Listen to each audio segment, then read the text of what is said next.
Continuamos en presencia del Señor y le pedimos su santa palabra para vivir este momento de reflexión en el espíritu de la palabra de Dios. Y les voy a leer a ustedes del libro del Apocalipsis, en el capítulo 19, desde el versículo 1, y dice: Cantos de triunfo de los salvados. Después de esto oí como la fuerte voz de una inmensa muchedumbre en el cielo que decía: Aleluya, la salvación, la gloria y el poder son de nuestro Dios. Sus juicios son verdaderos y justos, pues condenó a la gran ramera que corrompía la tierra con su prostitución, y vengó en ella la sangre de sus siervos. Por segunda vez dijeron: Aleluya. Su humareda sube por los siglos de los siglos. Los 24 ancianos y los 4 seres vivos se postraron y adoraron a Dios sentado en el trono, diciendo: Amén, aleluya. Entonces salió una voz desde el trono que decía: Alabad a nuestro Dios todos sus siervos y los que le teméis, pequeños y grandes. Y oí una voz como de una inmensa muchedumbre, como el estruendo de caudalosas aguas, y el estampido de fuertes truenos que decían: Aleluya. Reinó el Señor, nuestro Dios omnipotente. Alegrémonos, saltemos de júbilo, démosle gloria, pues llegaron las bodas del Cordero y se ha engalanado su esposa. Se han regalado un vestido de lino deslumbrante y puro. El lino son las buenas obras de los santos.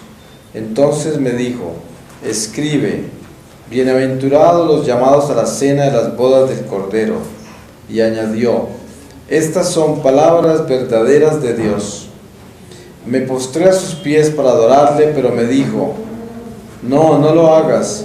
Yo soy compañero de servicio tuyo y de tus hermanos que guardan el testimonio de Jesús. Adora a Dios. El testimonio de Jesús es el espíritu de profecía. Palabra de Dios. Pues en esta mañana yo quiero hacer una reflexión sobre la muerte, y pienso que la muerte pues es una sentencia y nosotros estamos sentenciados a muerte, pero al mismo tiempo la muerte es una esperanza para el cristiano, porque así como nacimos sentenciados a muerte, y como dice San Pablo, que por un hombre entró el pecado al mundo y entró la muerte, también por un hombre entró la vida y la salvación, que es Jesucristo. O sea que hay dos Adanes: el primer Adán, que es el Adán de la tierra que pecó, y el segundo Adán, que es el Adán del cielo que descendió para salvarnos. Y o sea que la muerte tiene entre nosotros una presencia que está determinada por la relación que tenemos nosotros con Dios. El que tiene una relación clara con Dios y comprende el misterio de la redención en Jesucristo, ya no está muerto. Por eso cuando Jesús dice, aquel que lo quería seguir, pero le decía: permíteme ir a enterrar a, creo que fue el padre que se le murió, o alguien que se murió, y él dijo: dejad que los muertos entierren a los muertos. Pues habría muchas formas de pensar qué quiso decir con eso, pero hay algo muy claro: aquellos que todavía no conocían al Señor, aquellos que todavía no conocían la salvación en Jesucristo, son considerados como muertos, porque están muertos en el pecado. Y así sea al que se le murió el cuerpo, el que no conoce a Dios y no conoce la resurrección, estaban todos igual de muertos. Y por eso decía: dejar que los muertos entierren a los muertos, porque y entonces ya ese que quería seguir a Jesús y quería seguir la vida, le estaba diciendo: sigue la vida y deja que los muertos sigan muertos, y ya llegarás a darles vida con tu testimonio. Básicamente es lo que quiere decir, y seguramente que habrá muchas exégesis y demasiadas interpretaciones, y en muchas formas casi todas serán correctas, porque el Espíritu pues nos habla en muchas formas, pero esta es una de las formas de verlo. La muerte, como dice la palabra: muerte, ¿dónde está tu aguijón? Porque ya se está hablando de una muerte que se superó. Hablamos de los héroes de este mundo. Ustedes saben que ningún héroe de este mundo sale de la tumba, ninguno. Ustedes ven la gente más importante de este mundo desfilar para el cementerio y de ahí no sale nadie. El único que salió fue Jesucristo, por eso que es el único héroe, porque ahí es donde está la superación absoluta del mal más grande que tenemos nosotros. Usted sabe cuál es el presentimiento más grande de su alma cuando se levanta por la mañana, cuando se acuesta por la noche. Usted ni siquiera se lo dice a su alma, pero su alma sí que lo conoce, y es la muerte. La muerte la tiene marcada en sus huesos, y la muerte suya, la del prójimo, la muerte de sus seres queridos. Inclusive, aún en muchos casos, hay personas que no le han dado cierre a la muerte de sus parientes. Usted encuentra gente todavía 10, 20 años después en un cementerio llorando un ser querido. Y esto no es un pecado, y tampoco es algo para razón de burla, sino que es una vida que tiene que enfrentarse a la muerte. Y ese cierre de la muerte es un don, porque el poder vivir la realidad espiritual de la resurrección es un don maravilloso. A nosotros se nos habla de la resurrección y se nos dice que con el bautismo quedamos exorcizados de la muerte, del pecado. Sin embargo, ¿acaso vivimos como si fuéramos eternos? Vivimos como mortales, porque todavía no entendemos la gracia que Jesucristo nos ha dado y no entendemos la trascendencia de lo que es la resurrección, y por lo tanto pues vivimos como si fuéramos simples mortales, gente que camina hacia la tumba. Si nosotros miramos la realidad del ser humano y somos sinceros al observarla, nos damos cuenta que todos los días caminamos hacia la tumba.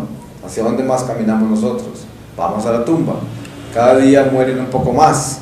Por eso a la gente que me dice a mí y que está aterrada por sus padecimientos físicos, por sus enfermedades, yo siempre les recuerdo y digo, pues no nos olvidemos que este cuerpo se está pudriendo, se está descomponiendo. Estos huesos se van a hacer cada vez más débiles y cada vez va a estar más complicada nuestra salud física, obviamente, y también la salud mental. Y esto se va descomponiendo, pero precisamente la razón por la cual estamos aquí hoy nosotros es porque el Espíritu de Dios es tan misericordioso que Él nos quiere dar desde ahora ese sentido verdadero a la vida, y por eso nos tiene acá, porque estamos en presencia de la vida, que es Dios, que es Jesucristo sacramentado, en presencia de lo que nunca pasará, lo que es permanente, y esto nos da a nosotros dentro de nuestro corazón una esperanza viva, porque si en realidad comenzamos a entender este misterio de la encarnación de Jesucristo y sus promesas, y nosotros sinceramente creemos en esto, ya empezamos a sentir y a saborear la libertad. Y la libertad a todas estas angustias, estas limitaciones, a todas estas ideas que tenemos nosotros, porque den cuenta que la gran mayoría de las angustias que portamos son causas de la muerte, porque el afán que el ser humano tiene en este mundo, el afán, es debido a la muerte. Si no, no tuviera afán. Hay personas que dicen, tengo 35 años, 40 años y no me he casado. ¿Por qué está preocupado por la edad? Por la muerte, porque se le está acabando el tiempo. Entonces se le acabó el tiempo. Tengo 50 años y todavía no tengo casa propia. Tengo tantos años y no he podido tener ahorros para tener una vida. Y todo es como en el tiempo, ¿no? Y todo es sujeto a que se me está acabando el tiempo. Entonces, cuando vivimos esclavos a ese tipo de mortalidad, vivimos esclavos a los eventos naturales. Y somos seres miserables, porque no tendremos paz. Tendremos siempre frustraciones y deseos que jamás se han realizado, metas frustradas en la vida, y por lo tanto padecemos de falta de paz y de gozo, y no disfrutamos la vida que es un tesoro tan enorme, tan increíblemente grande. Cuando uno se despierta al don de la vida, se despierta al don de la eternidad. El don de la vida no es simplemente el estar despierto en esta carne y tener un ánima, un alma que la anima, sino que el don de la vida es espíritu, el espíritu que va encima de lo que anima el cuerpo, encima del alma. Por eso somos cuerpo, alma, espíritu. Pero ese espíritu que anima nuestra alma, nuestra ánima, ese espíritu debe ser el Espíritu Santo. No puede ser el espíritu del mundo, de la naturaleza, que es el espíritu del mal, porque tan solo hay dos espíritus. Por eso San Juan dice, asegúrate de qué espíritu habla a través de esa persona. Nosotros siempre debemos determinar ¿quién habla a través de esa persona? ¿Qué espíritu habita en ese corazón? Porque tan solo hay dos. Y por eso la libertad nuestra está sujeta a entender nuestra mortalidad en Jesucristo. Porque si entendemos nuestra mortalidad en Jesucristo, eso quiere decir que estamos con vida. Y de que nuestra vida es en abundancia y es eterna.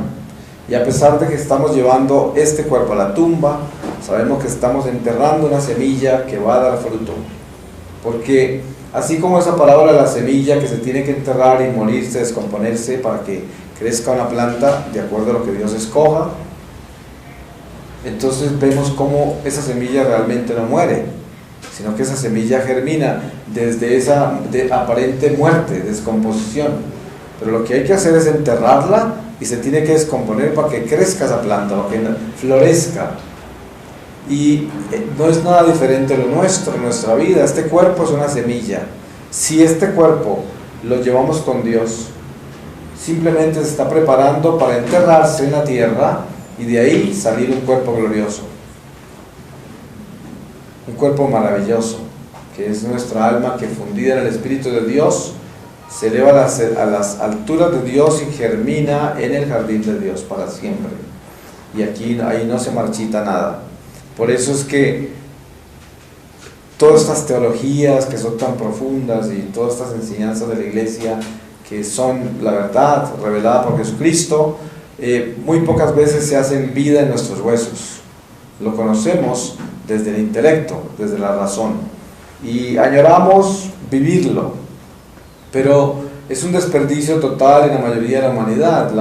Desperdicia las verdades que conoce y añora poder vivirlas y se entristece por no tener fe y por no creer que esas verdades son vida y que se pueden hacer una realidad en nuestros propios huesos. Hay personas que alcanzan la libertad en esta vida, y una persona que alcanza la libertad en esta vida pues es una persona extremadamente sencilla, porque ya se liberó del tiempo. Ten en cuenta que la mayor esclavitud del ser humano es el tiempo. La mayoría de las personas están aterradas con el tiempo. La espiritualidad descansa sobre los cimientos de la libertad del espíritu. Y la libertad del espíritu, que ya sería una espiritualidad real, está en la superación de la muerte. Si nosotros superamos la muerte interiormente y confiamos en que tenemos vida en Jesucristo y vida en abundancia, vida eterna, somos seres transformados, somos muy diferentes, porque se nos acaba el afán, no tenemos afán, y tampoco queremos gloriarnos en las cosas temporales, ya no nos importa, solamente vivimos la vida temporal como vive un peregrino. El peregrino hace lo mejor de lo que puede hacer por donde pasa, pero sabe que está de paso, entonces no se enamora de ningún lugar por donde pasa, sino que pasa, es un buen peregrino, hace todo lo que tiene que hacer, lo que hace una persona buena, pero está de paso. Y ese es el corazón de aquel que ha superado la muerte. El que ha superado la muerte verdaderamente es un peregrino y ya no está angustiado. Las angustias nuestras siempre son por la esclavitud de la temporalidad. ¿Cuándo, Señor? ¿Cuándo? ¿Cuándo? Y todos los problemas que tenemos nos atormentan porque ya queremos solucionarlos ya. ¿Por qué? Porque se nos acaba el tiempo. Y esa es nuestra miseria. Y parece que esas oraciones no son respondidas. Y parece que las cosas que nosotros añoramos que cambien, no cambian. Parece que no fueran a cambiar nunca. ¿Y por qué? Porque se nos está acabando el tiempo. Eso quiere decir que esa mortalidad no la tenemos solucionada. Y todo ese cristianismo nuestro no tiene vida. Toda esa rezadera no tiene fuerza. Y toda esa aparente relación con Dios no es sincera. Porque la realidad del Espíritu de Dios en nuestro corazón es que la muerte ya no es para nosotros una sentencia, sino que la muerte es para nosotros una esperanza. Es muy diferente vivir sentenciado a vivir con esperanza. Aquel para quien la muerte se convierte en una esperanza es aquel que ya ha resucitado en vida. Es una persona que ya entiende la resurrección. Por eso San Pablo dice que ahorita vemos todo como en un espejo, como en un enigma, y luego veremos tal y como somos. o sea, cuando trascendamos de esta realidad material a la espiritual, que es nuestra permanente realidad, la verdad, lo que no vemos. Y obviamente que al tener este cuerpo mortal tenemos dolor, y uno de los temores que, a pesar de superar la muerte, quedarán será el presentimiento del dolor, porque todo ser humano, por muy espiritual que sea, de todas maneras el dolor no es algo bienvenido, no es algo agradable para nadie, ni para el más santo. El más santo lo ofrece con amor y se purifica con él, pero le duele, igual que a cualquiera otro. El dolor es real, y precisamente el dolor por eso se convierte en purificación cuando el dolor se vive con el amor del Espíritu Santo, porque como duele tanto, pues se puede utilizar para sanar muchas cosas. Entonces uno no podría decir que no le tiene prevención al dolor que va a causar el momento de la muerte y en qué forma vamos a morir. Dese en cuenta usted lo que significa quo vadis, cuando San Pedro trata de ir a su muerte en Roma y el Espíritu de Dios lo detiene y dice: ¿a dónde vas? ¿No? Regresa. ¿Regresa a qué? A la muerte, porque ya lo iban a crucificar. Y esto es algo que nos va a pasar a cada uno de nosotros. Viviremos nuestro quo vadis. Nosotros cada uno viviremos el momento en que alguien nos dice: mire, tienes cáncer y tienes 3 meses de vida, y queremos regresar, queremos escaparnos, o sea, buscar a toda costa cómo aliviarnos. Por eso hay gente que cae hasta en los brujos para poder solucionar su salud, porque no quiere aceptar la muerte, se quiere devolver. Y se le aparece el Espíritu Santo y dice: ¿para dónde vas? Vete a donde te corresponde. Y ahí es donde uno debe entender que tiene que decirle al Señor: Señor, es tu voluntad y la muerte es mi vida. Por eso, ¿por qué de temerle a la muerte? Si la muerte eres tú eres la vida, y te voy a encontrar cara a cara. Lo único que temo es no estar preparado para verte. Lo demás es esperanza. Y este sentido de la vida, ¿cuántas personas viven atormentadas de solo pensar que sus seres humanos, queridos, se les pueden morir? Y son como una pesadilla que tienen, es un tormento. ¿Y por qué? Porque como no tienen superada su mortalidad, viven dentro de este temor, y este temor les arruina su vida porque les quita el amor de Dios, la fe, no tienen fe. El temor a la pérdida de los seres queridos por la muerte es pérdida de fe. La fe no puede crecer así, porque cuando un padre o una madre mira a sus hijos y por dentro piensa: ¿qué tal que se me muera uno? Entonces ese temor tan grande hace que no sea un buen padre ni una buena madre, porque los va a amar equivocadamente. Los va a amar como un apego, no como el amor de Dios, que es: ninguno de nosotros nos pertenecemos los unos a los otros, le pertenecemos a Dios, y en Dios nos unimos. Es muy diferente que poseernos.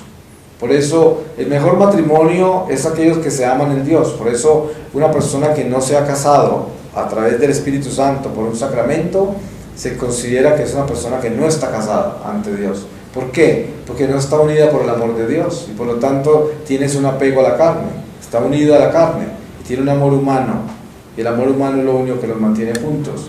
Empezó todo en la carne, pero cuando se une en Dios, se une en espíritu, y por lo tanto ese amor es un amor sano si se vive en la gracia de Dios, y si se vive en la oración y la fidelidad a Dios, y en eso se puede superar la mortalidad, porque estamos siempre viviendo por la vida. El que vive hacia los mandamientos y obedecer a Dios en sus leyes, vive por la vida. El que vive en desobediencia a los mandamientos y no obedece a Dios, vive por la muerte, porque el pecado es la muerte, y es muy claro: la obediencia es la vida, el pecado es la desobediencia, que es la muerte. El que está en pecado está muerto. Por eso al principio hablaba de lo que decía Jesús: dejar que los muertos entierren a los muertos. Está hablando de gente que, estando lo que nosotros consideramos vivos, como están en pecado y no conocen a Dios, están muertos. También San Pablo en otro lado dice: antes estábamos muertos en el pecado, ahora estamos vivos en Jesucristo. No podemos portarnos ya diferente, y no podemos regresar a las cosas malas que hacíamos antes. Hoy tenemos que vivir esta realidad de Dios, que es la gracia, vivir en comunión con Dios, con sus mandamientos, con sus leyes, que, como dice el Señor: mis mandamientos son fáciles, mi yugo es liviano. Esto es un escándalo para el que no entiende la fidelidad, pero es obvio que sí lo son. Cada uno de nosotros puede dar un testimonio de eso. Lo único que es difícil cumplirle a Dios, lo que no queremos dejar de hacer malo, las cosas malas que no queremos dejar de hacer. Eso es lo que nos duele y nos parece tan difícil corregirlas. Hay personas que están metidas en un vicio terrible y juran que no pueden salir de él. Juran. Pero así como lo adoptaron, también lo pueden dejar. O sea, las cosas dependen de nosotros. Nosotros somos los que podemos determinar el principio y el fin de las cosas que hemos decidido por sí mismos. Por eso, cuando nosotros cambiamos la realidad espiritual de nuestro corazón y nos pasamos de la oscuridad a la luz, pues tenemos que mantenernos ahí, porque no podemos decir que el hecho de haber pasado a la luz y haber entendido la verdad, eso quiere decir que estamos permanentemente en la luz. Esa es una lucha diaria. Tenemos que estar peleando todos los días para no caernos, y si nos caemos tenemos que correr a pararnos en los sacramentos, y esta realidad es la que nos mantiene en vida. Pero todos los días tendríamos nosotros que reflexionar muy profundamente en cuál es nuestra relación con la muerte. Cada que usted se levante y esté preocupado porque se está envejeciendo más y se ve más feo, cada que usted se levanta y está más preocupado porque hay más enfermedades y se están agravando su salud, cada que usted se levanta y siente ese miedo de que se le muera alguien que usted quiere, cada que usted se levanta y piensa que se le está acabando el tiempo para hacer todas las cosas que quiere hacer y alcanzar todas las cosas que quiere alcanzar, cada que se levanta así, simplemente se levantó a morirse, no se levantó a vivir. Usted no está vivo, está muerto, está caminando como un cadáver, porque esa no es vida. ¿Cómo va a ser vida eso? La vida es la alegría en Dios, el gozo, que somos peregrinos que vamos a la casa del Padre Celestial, y a pesar de las dificultades de esta vida y el peso del día a día, de nuestras responsabilidades, todas las pruebas que tenemos diarias, a pesar de eso, en nuestro corazón debe haber un gozo y debe haber una paz. Debe haber, nadie puede robarse eso. Porque si es que verdaderamente vamos a la casa del Padre, ¿qué hacemos allá todos extrañados, sin paz y sin gozo, porque las cosas están difíciles? Hay momentos para llorar, claro, y hay momentos de escasez y de abundancia, pero esos no deben cambiar el estado interior del hombre, esos momentos, porque yo puedo llorar todo el día por algo que me entristeció, pero eso no quiere decir que perdí mi paz ni mi gozo. Son lágrimas santas. Ahora, las lágrimas del desesperado, esas son lágrimas del que no tiene fe, que es el que está más bien llorando, es como por rabia, o tal vez para manipular a otro con las lágrimas. Pero cuando hablamos de la salud espiritual del hombre, cuando ya está centrado en superar su muerte y entiende de que verdaderamente las promesas de Jesucristo son reales, que Jesucristo es la verdad, y que Jesucristo es Dios, y que todo lo que ha dicho y revelado es la verdad, y que es el único camino para el que quiera tener vida, no hay otro. Y si uno cree eso, actúa sobre eso, pues tiene que tener necesariamente paz y gozo. ¿Cómo no la va a tener? Por eso es que es muy sospechoso encontrar un cristiano, un católico amargado.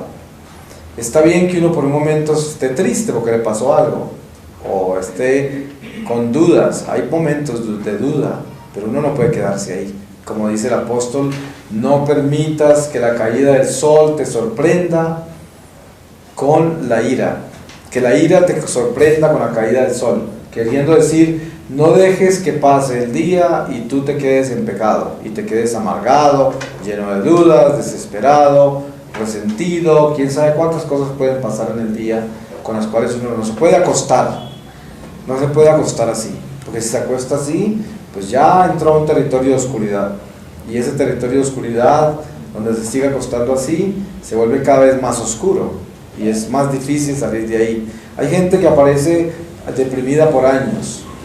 Yo no estoy hablando de una condición de enfermedad mental, ¿no? Sino que estoy hablando de una condición natural. Hay personas que viven deprimidas simplemente porque las cosas no les salen como quieren.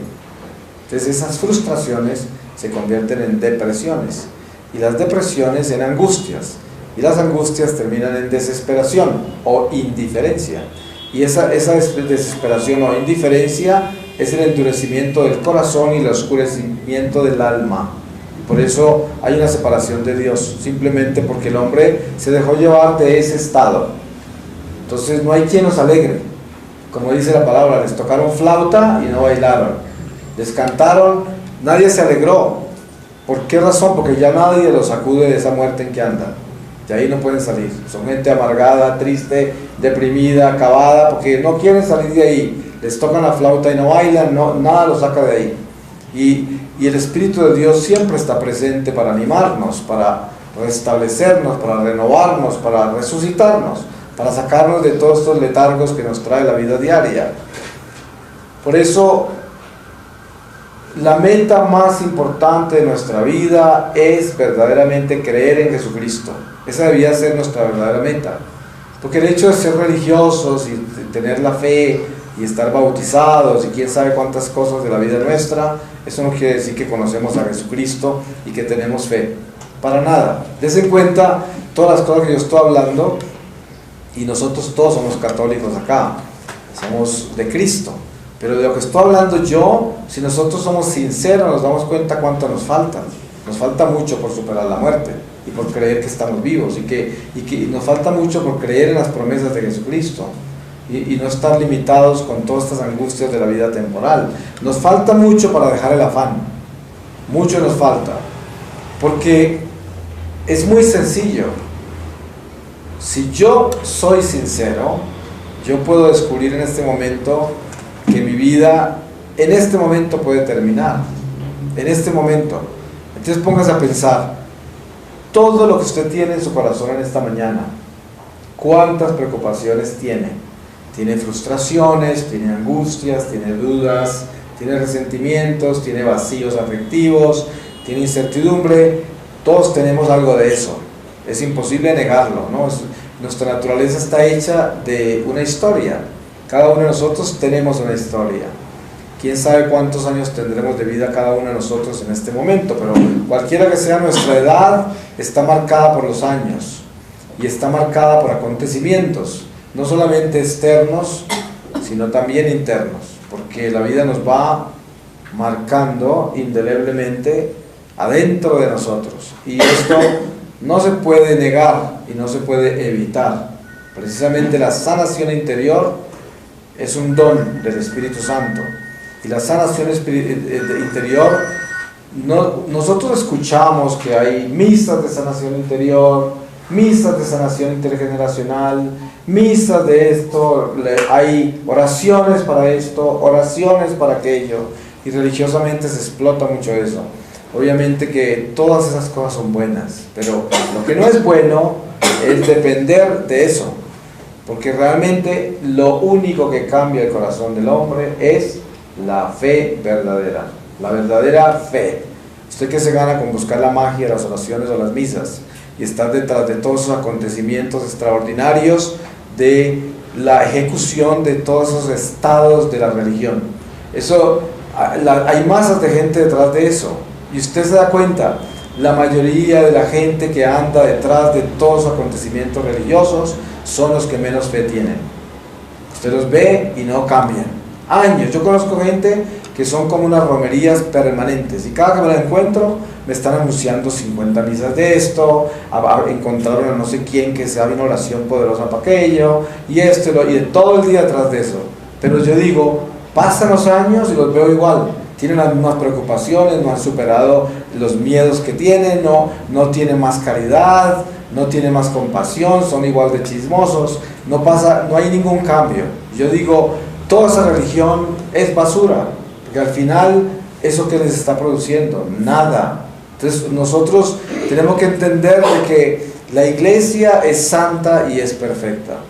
Si nosotros vivimos la sencillez de la liturgia, la sencillez del catecismo, de lo que Dios ya nos ha dado, y si con eso nos concentramos para superar lo que tenemos que superar y entender a Jesucristo, y aceptarlo tal y como es de sencillo, y creer en Él, ya nos salvamos, no necesitamos más religión que esa.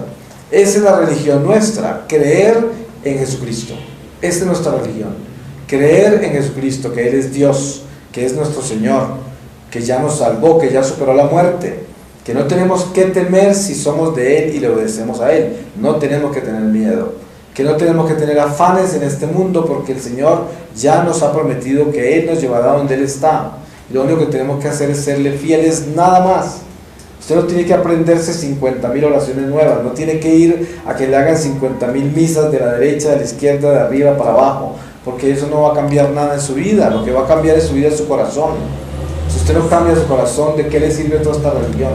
Nada, no le sirve para nada. Esos son puras distracciones del diablo. El diablo está más metido en la iglesia que en un prostíbulo. Si usted va a un prostíbulo, no encuentra al diablo. ¿Qué va a estar haciendo ahí si todos son de él? Si usted va a la iglesia, ahí sí lo encuentra, porque no todos son de él, y ahí sí está. Entonces, en la religión está metido el diablo, él es muy creativo. Yo siempre veo a la gente enredada por ahí en tanta cosa y digo, Dios mío, que supieran que todas esas romerías en que andan, lo único que les va a dejar es un número, porque no hay nada más ahí. Entonces, la realidad espiritual de nuestra vida está acá, al frente de nosotros, esta Eucaristía. Esa es nuestra realidad espiritual. Y usted llega ante el Santísimo Sacramento y le cuenta al Señor sus dolores y sus cosas de una forma breve y sencilla. Le reza una Ave María, un Padre Nuestro y un Gloria, y se queda en silencio con el Señor lo más que pueda. No hay una oración más perfecta que esa. ¿Usted cree que puede haber algo más perfecto que eso? Si el Señor no quiere nada más que eso, Él quiere un corazón contrito y arrepentido, un corazón que está listo para amar a Dios y que está en el silencio de Dios, pidiéndole esa fuerza para ser fiel, para vivir la verdad, para tener la esperanza que Él nos ha sembrado en el corazón por intermedio del Evangelio, en lo que nos ha revelado. Y eso es nuestra religión. Nuestra religión es muy linda, es muy sencilla, pero no podemos convertirla en religiosidad, no podemos convertirla en rezandería, en romería, sino convertirla en espiritualidad, en profundidad, en mística, en contemplación. El estado más perfecto nuestro como católicos es el estado contemplativo. Y con esto no digo que no debemos rezar, pues cómo no, la oración misma es la intención del corazón. Ustedes saben que el rosario es un arma impresionantemente poderosa contra el diablo. Si nosotros entendemos la muerte en Jesucristo, entendemos el eterno presente. ¿Qué quiere decir superar la muerte? Es entrar en el presente de Dios. Eso es superar la muerte. Que es uno saber que si yo me muero en este momento, y yo soy un católico sencillo, que he aprendido a vivir a Dios en el silencio de mi corazón, si yo me muero en este momento, ese haber encontrado ese silencio con Dios, me da a mí la paz para defenderme las últimas tentaciones de la muerte, que es cuando el diablo y todos los espíritus que hay en el aire, al encontrarme a mí cara a cara en el mundo espiritual, no pueden detenerme, porque no me pueden engañar, porque yo ya no les voy a creer nada de lo que me van a decir. Ustedes saben que cuando un alma sale del cuerpo, queda instantáneamente en la plenitud del mundo espiritual y ve todo lo que no veía, que lo rodeaba toda su vida, instantáneamente. Entonces esos espíritus aprovechan ese momento y le dicen miles de cosas para atormentarlo, le dicen cosas propias, o sea, le hablan desde su vida, pero para atormentarlo. Al principio aparecen como espíritus amables, como si fueran gente que aunque uno no conoce y nunca ha visto, parece que fueran amables. Y de un momento a otro, cuando empiezan a hablar, empiezan a convertirse en seres malos. Y ya el alma empieza a asustarse. Y ya es cuando, dependiendo de dónde estaba parado esa alma con relación a Dios, en ese momento comienza a florecer la fuerza del Espíritu, que es toda la unción que tiene por la fidelidad a Dios, y con eso se defiende. Pero ¿qué tal que no tenga eso? ¿Qué tal que ha sido solo un religioso de romería en romería, un rezandero que estaba buscando magia en la iglesia y que nunca vivió para la salud de su alma, sino para los beneficios temporales de su vida, para las necesidades temporales? No tiene luz, no sabe cómo defenderse de su espíritu, lo van a engañar, porque toda la vida se engañó con todo tipo de fábulas. Y ellos lo van a engañar también en el momento de la muerte. Por eso la iglesia habla de lo importante que es buscar una buena muerte, orar por una buena muerte. San José es patrón de la muerte, San Miguel Arcángel. Y estos este patronaje de la muerte en nuestro corazón, es importante tenerlo claro qué quiere decir y por qué razón nosotros acudimos a un patrón de la muerte, para la buena muerte. ¿Por qué razón la iglesia nos pide orar por una buena muerte? ¿Acaso la oración de una buena muerte es que sea una muerte sin dolor? A eso no se refiere. No se refiere a que la muerte buena que estamos hablando es que muera en mi cama rodeado de todos mis seres queridos, que me pongan una inyección que me quite el dolor y que me muera con una sonrisa y que huela flores y que canten pajaritos y salga del cuerpo. Esa no es la buena muerte que habla la iglesia. El lenguaje de la buena muerte es un lenguaje espiritual. Quiere decir que el alma no sea atormentada por el diablo en el momento de la muerte. A eso se refiere. Así muera decapitado, estrellado en un automóvil, colgado, quién sabe por dónde, no importa cómo muera. Pero lo importante es que esa alma no la atormente el diablo en el momento de la muerte. Por eso se ora por una buena muerte. Pero normalmente la concepción humana de una buena muerte es esa, en la camita, con florecitas, con el perrito al lado, con todo el mundo al lado, ¿no? Y esta no es la buena muerte. Dese cuenta usted, seguramente San Pablo oró por una buena muerte. Y la tuvo, pero ¿cómo murió? Decapitado, ¿cierto? San Pedro dio por una buena muerte y lo crucificaron. O sea, y eso no era el fin por el cual oraban ellos. Ellos oraban porque entendían que la muerte es una transición increíblemente grande. Miren el nacimiento de un bebé cuando sale del vientre de una madre, eso es muy traumático. Hay sangre, hay muchas cosas. Hasta lo palmotean a veces a ver si está vivo, ¿no? O sea, el nacimiento es algo muy trascendental. Y el niño sale de ahí sin saber dónde está ni nada, está así. ¿Y ustedes creen que es muy diferente salir de esta materia hacia el espíritu? Es igual, es un nacimiento. El alma sale de este cuerpo y empieza a mirar, ¿y esto qué es? Y le empiezan a aparecer gente, y empieza todo este mundo espiritual a manifestarse, y el alma no tiene ni idea qué está pasando. Por eso es que viene ese momento tan impresionante, la tentación. Y ahí es donde nosotros debemos tener nuestros ojos puestos en la eternidad, porque así nos alimentamos para la transición. ¿Ustedes saben cuántas personas se preparan para eso? Casi nadie. La mayoría de la gente está tan atormentada con la muerte que no quiere ni hablar de eso. Si ustedes sientan con un grupo de amigos a charlar cualquier tema, puede charlar discutir la teología más profunda del mundo, pero si llegan al tema, bueno, cuéntame de tu muerte, ¿qué has pensado? Dice, ¿qué horas son? ¿No? Ya es tiempo de irme. Nadie habla de eso. ¿Ustedes se acuerdan cuántas conversaciones han tenido sobre su muerte? ¿Con cuántas personas han hablado de su muerte? ¿Tú has pensado? De pronto encuentro una viejita por ahí que ya pagó su ataúd y pagó su entierro. Eso a veces aparecen señoras prácticas, más que todo señoras, ¿no? Que pagaron ya el cementerio, pagaron todo, para no dejarle líos a la familia. Pero esas mismas señoras que pagaron su ataúd no hablan de su propia muerte. Sí, cuando se va a hablar de la muerte no quieren saber nada. Dice, dejemos eso así, eso cuando pase lo manejaremos. Un error muy grande.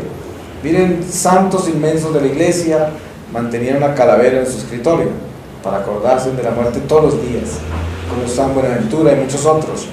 ¿Y por qué razón? Porque es que es importante que nosotros superemos la muerte. Eso es. En algunos casos de otras reflexiones que yo he hecho, he puesto un ejemplo que es el ejemplo de las fobias.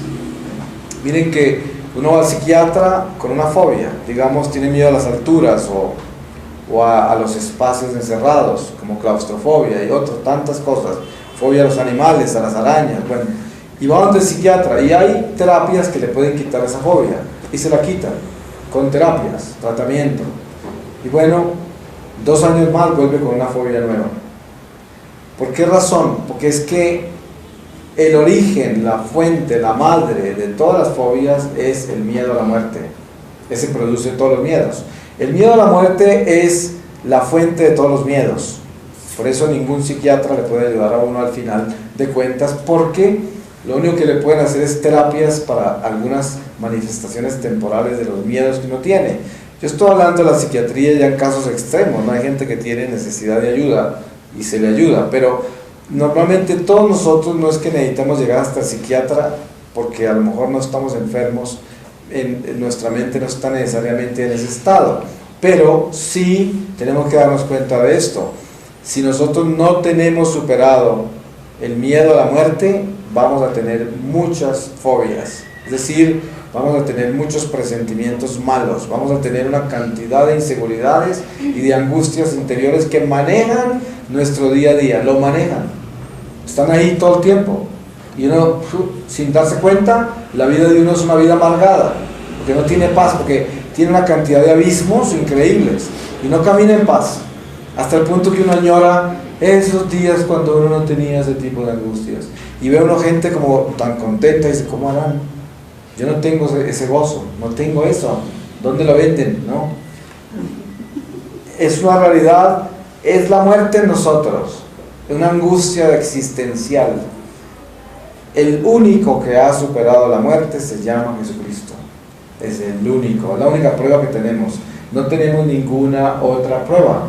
No hay ningún psiquiatra, no hay ningún filósofo, ni siquiera ningún teólogo, no hay nadie que nos pueda entregar ese superar la muerte, a no ser de que esa teología sea que Cristo es el Salvador.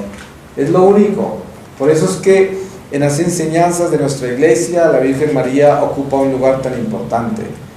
Porque si alguien aprendió eso y sabe eso y nació con esa gracia, es María, porque a ella le tocó vivir la muerte de su hijo desde que lo tuvo en el vientre.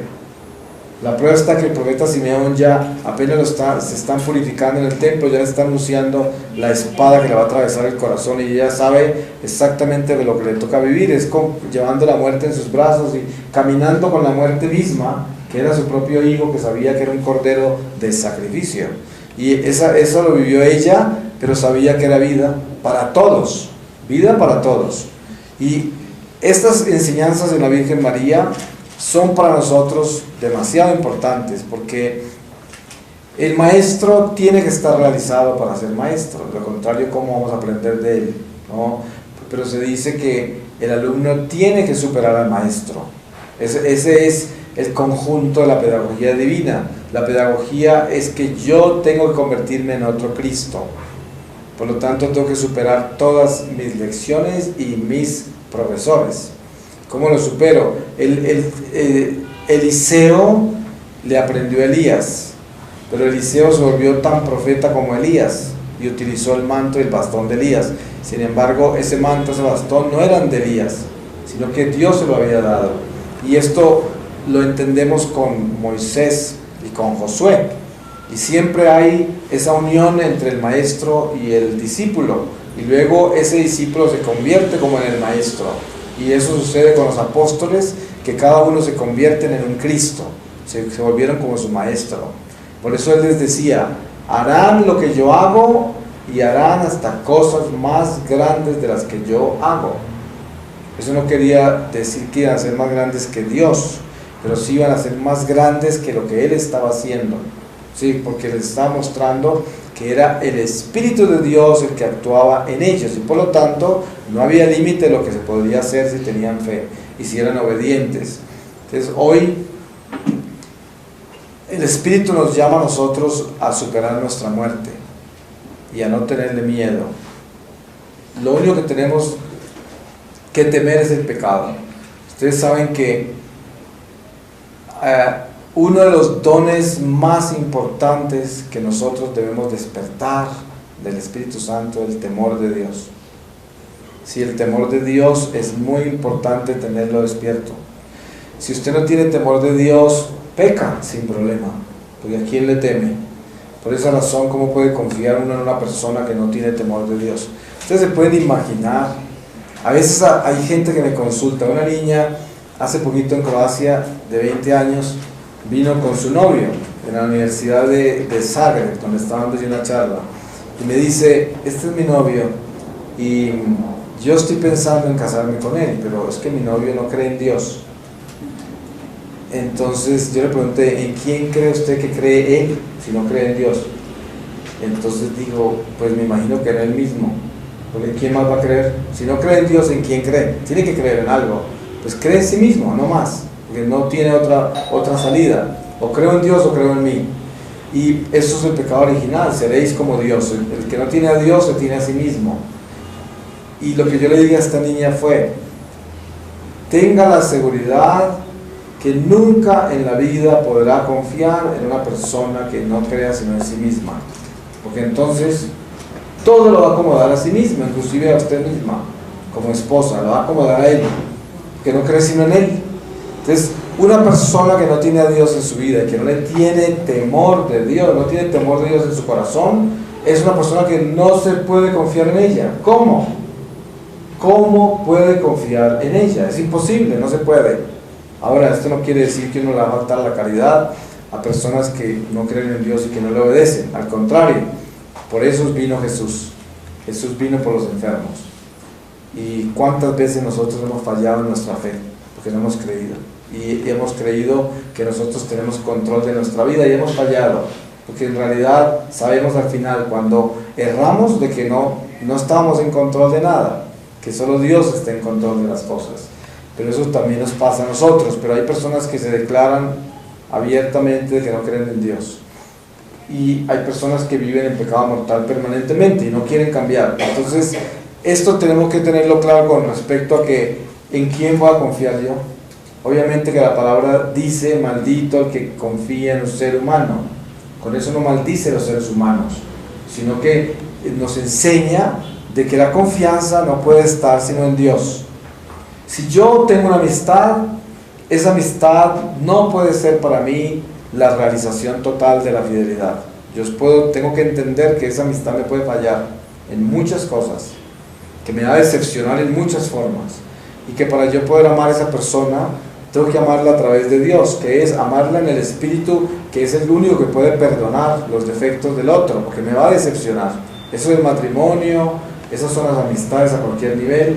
Esa es nuestra relación con la iglesia, con la vida, con el transeúnte. Cuando nosotros tenemos ese espíritu de la muerte sin superar, se convierte en un espanto el solo caminar entre la gente, porque vemos esa muerte en todo el mundo, porque es como dice, lo que más temes es lo que más fácil te aparece, ¿sí? Normalmente lo que uno más teme es lo que más rápido le aparece, porque está viviendo esa angustia de lo que teme y lo termina manifestando, y eso es un peligro. Por eso no hay que vivir en el miedo, porque lo que uno teme le aparece, y entonces hay que vivir en la esperanza, pedirle al Señor que nos dé paz en el corazón, que le dé libertad a nuestro corazón. Y muy pocas personas piensan en esto. La muerte tenemos que tenerla clara en nuestra vida. De lo contrario, estamos muertos. Y es muy grave eso. La sentencia a muerte por la mortalidad del pecado original es una realidad que no podemos evitar, pero lo que sí podemos evitar es ser esclavos de ella. Podemos evitar ser esclavos de ella. Es como decir, yo nací con una enfermedad X y ya es mi condición. Y tengo un tratamiento para esa enfermedad y me toca vivir pendiente de ese tratamiento en obediencia para que esa enfermedad no tome ventaja y me arruine totalmente mi vida más de lo que ya está por tener ese diagnóstico. Sin embargo, a pesar de tener ese diagnóstico y vivir con esa enfermedad, eso no debe limitar mi vida a que yo haga una vida común y corriente, y que yo pueda movilizarme y actuar y vivir y tener gozo y tener paz a pesar de mi condición y mi diagnóstico. Entonces eso es lo mismo que la sentencia a muerte con que nacimos sentenciados a muerte, y eso no debe condicionar nuestra vida, sino que precisamente en Jesucristo nos enseña a que eso se convierta en esperanza, ese momento de la muerte. Ya se acerca la salud, ya se acerca el encuentro con Dios, ya se acerca el final de esta vida, y esto es importante tenerlo como esperanza, como gozo. Si San Pablo tiene algunos diálogos sobre eso, que dice, a mí me gustaría estar con el Señor ya, pero cuando pienso en todos ustedes, pues pienso que es mejor que me quede para ver si más personas lo conocen. Y esto, él prefería más bien trabajar mucho para que más personas conocieran a Dios, a pesar de que en su corazón lo que quería era estar con Él ya. Y este es un estado de inmortalidad, porque des en cuenta que Él ya lo de la muerte lo tenía muy superado, lo tenía muy claro. Él quería estar con Jesucristo, ya veía su vida eterna muy clara, Sin embargo, permanecía en la mortalidad porque quería que más personas resucitaran, más personas conocieran la vida, más personas vivieran la inmortalidad que él ya estaba viviendo. Y este debe ser nuestro anhelo. Ustedes se pueden imaginar el servicio tan grande que nosotros le podemos dar a la humanidad si nosotros vivimos nuestra inmortalidad desde ahora y somos seres que tenemos los ojos puestos en la eternidad y que nuestra vida no es simplemente esta temporalidad y que realmente somos peregrinos y que vamos de paso y que todo el mundo sabe que cuando nos mira vamos con morral al hombro, estamos de paso, no estamos pegados a nada, no estamos ahí prendidos, sembrados con raíces en ninguna parte, estamos de paso donde estemos, se nos nota que nuestros pies caminan hacia la casa.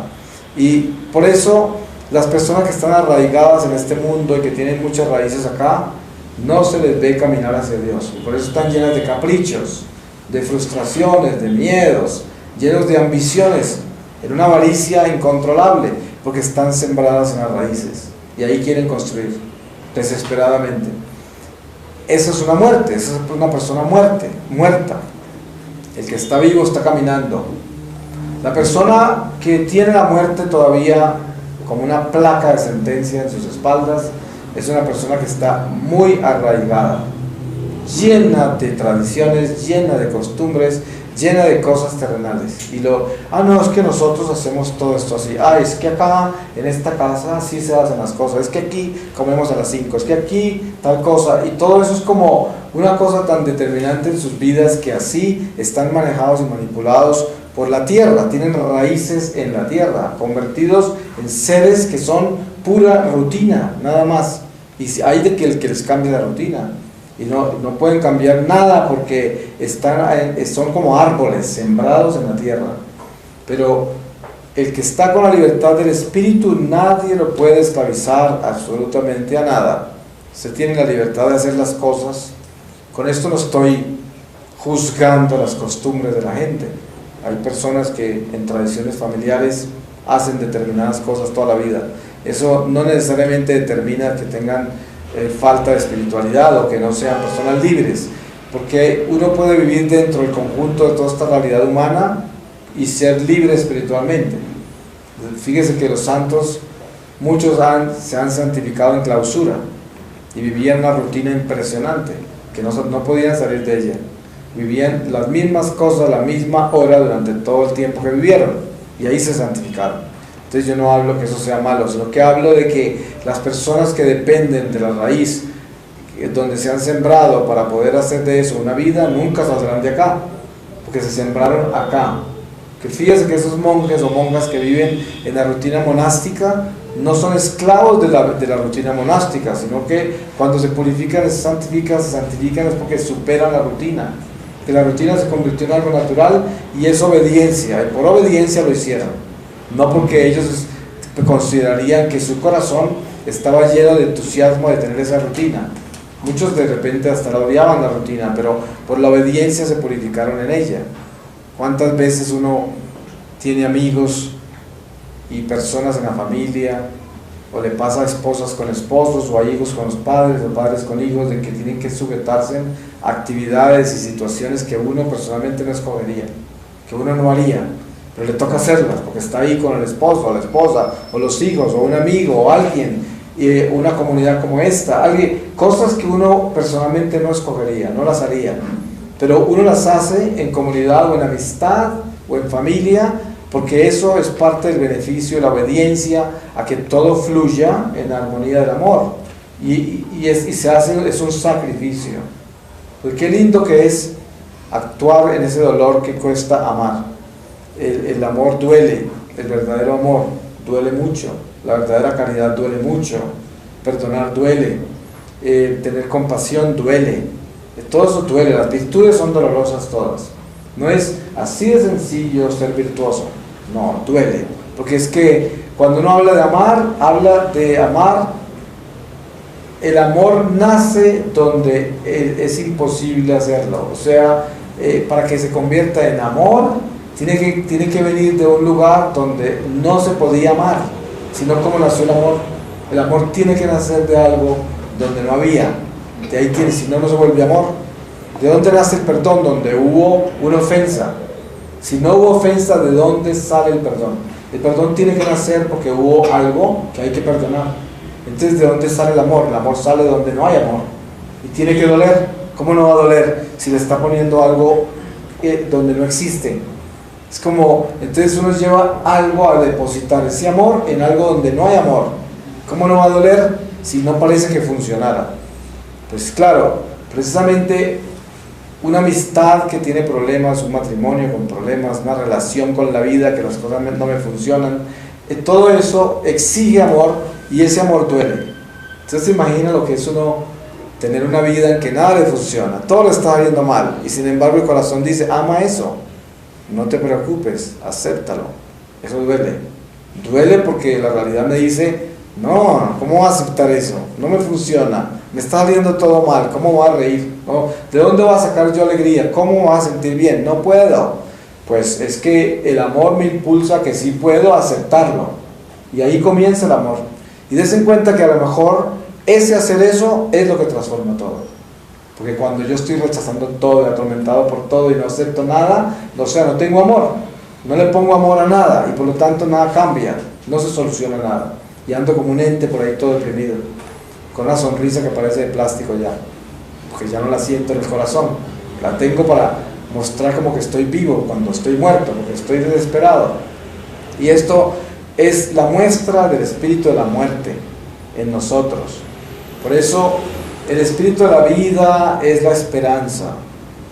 No hay cosa más linda que ver una persona que está pasando por dificultades bien grandes y sin embargo vemos en esa persona esa esperanza, ese entusiasmo, esa paz, que hasta el punto que esas personas se convierten en personas que tienen más dones y tienen como más lucidez y más sabiduría que aquellos que están cómodos y que no tienen problemas en un momento dado. ¿Por qué? Porque ese dolor y esa dificultad los lleva a vivir con más entusiasmo.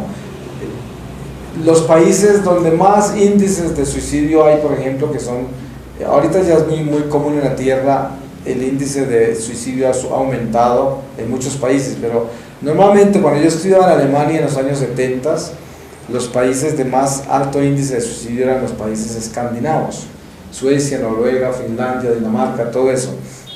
Se mataba a la gente muy fácil, especialmente adolescentes. Y la razón por la cual eso sucede, y todavía sucede, es porque ellos tienen solucionada toda su vida, la vida natural, ellos no tienen problemas de supervivencia. Entonces, ahí nace un niño, ya tiene todo hecho, ya saben en qué albergue va a estar, tienen todo asegurado, sus estudios, toda su vida asegurada. Entonces, como no tienen problemas de supervivencia, desarrollan problemas mentales o emocionales. Porque el ser humano, por algún lado, se va hacia el abismo, hacia la autodestrucción, por el pecado original. La sentencia a muerte del ser humano los lleva a buscar esa muerte. Es una tendencia a la muerte. Ustedes han visto que hay personas que les timbra el teléfono en la casa y se mueren del susto que les van a dar una mala noticia, que viven, son personas totalmente fatalistas, porque están sentenciados a muerte, no tienen vida. Entonces todo es una mala noticia, ya viene la mala noticia. Algo pasó, y si el teléfono timbra a las 2 de la mañana les da un ataque cardíaco, porque ya alguien se murió, alguien se mató, quién sabe qué pasó. ¿Por qué? Son personas que viven arrastrando la sentencia de muerte, la viven arrastrando una lápida por la tierra. Y esto es lo que tenemos que tener claro. Dios nos llama a nosotros a tener la claridad absoluta de lo que es la libertad, porque de lo contrario, ¿qué vamos a hacer nosotros? Un obstáculo para la felicidad de los demás, un obstáculo para robarle la esperanza a los otros, y además una vida desperdiciada. ¿Cuántos días podemos vivir nosotros amargados? ¿Cuántos días? ¿Ustedes se imaginan el desperdicio que es eso? ¿Ustedes se acuerdan? Cada uno de ustedes debe tener memoria muy clara de lo lindos que han sido los días que tienen fe y que tiene gozo. Y entre esos se cuentan días en los cuales habían dificultades grandes. Y sin embargo, hubo gozo y hubo fe y hubo esperanza. Cuando uno se acuerda de esos días, son los más importantes de la vida de uno. Cuando la gente es ingrata y desagradecida, solamente se acuerdan de las cosas malas que sucedieron alrededor de uno, y todas las buenas que sucedieron no se acuerdan de ellas. Así es el chismoso, la gente ingrata, desagradecida, es capaz de, después de 10 años de haber recibido beneficios, amistad, ayuda de parte de uno, puede sentarse en un momento dado solo a hablar de las cosas malas de uno y a destruir todo lo que uno es por una o dos cosas malas que pueden haber sucedido. Y todo el resto de los años que recibieron beneficios, que se les ayudó, que se amaron, no se acuerdan, no existen. Solo se acuerdan de las cosas malas porque son las que van a usar en ese momento para destruir.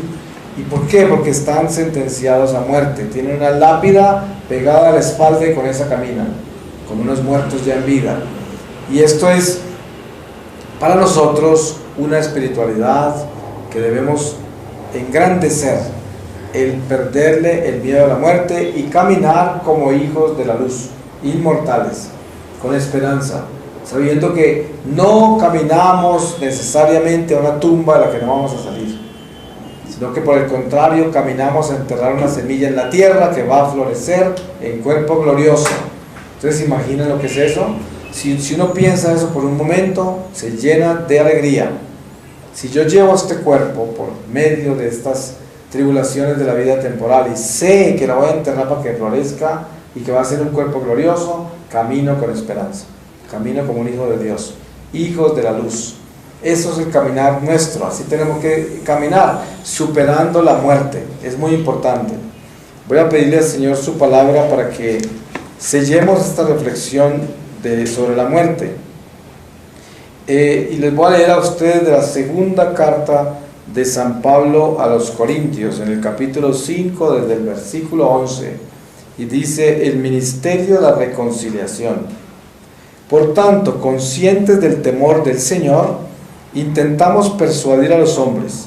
Aparecemos como somos delante de Dios, y espero también aparecer como soy delante de vuestras conciencias. No vamos a recomendarnos otra vez ante vosotros, sino que os damos ocasión para gloriaros de nosotros, a fin de que sepáis responder a quienes se glorían en lo aparente y no en el corazón. En efecto, si hacemos el loco es por Dios, si somos sensatos es por vosotros, porque el amor de Cristo nos urge, persuadidos de que si uno murió por todos, en consecuencia todos murieron, y murió por todos a fin de que los que viven ya no vivan para sí, sino para aquel que murió y resucitó por ellos. De manera que desde ahora no conocemos a nadie según la carne, y si conocimos a Cristo según la carne, ahora ya no le conocemos así. Por tanto, si alguno está en Cristo, es una nueva criatura, lo viejo pasó, ya ha llegado lo nuevo, y todo proviene de Dios, que nos reconcilió con Él por medio de Cristo, y nos confirió el ministerio de la reconciliación. Porque en Cristo Dios estaba reconciliando al mundo consigo, sin imputarles sus delitos, y puso en nosotros la palabra de reconciliación. Somos pues embajadores en nombre de Cristo, como si Dios os exhortase por medio de nosotros. En nombre de Cristo rogamos, reconciliados con Dios. A Él, que no conoció pecado, lo hizo pecado por nosotros, para que llegásemos a ser en Él justicia de Dios. Palabra de Dios. Pues le damos gracias al Señor y lo bendecimos por este día, por toda la unción de esta mañana.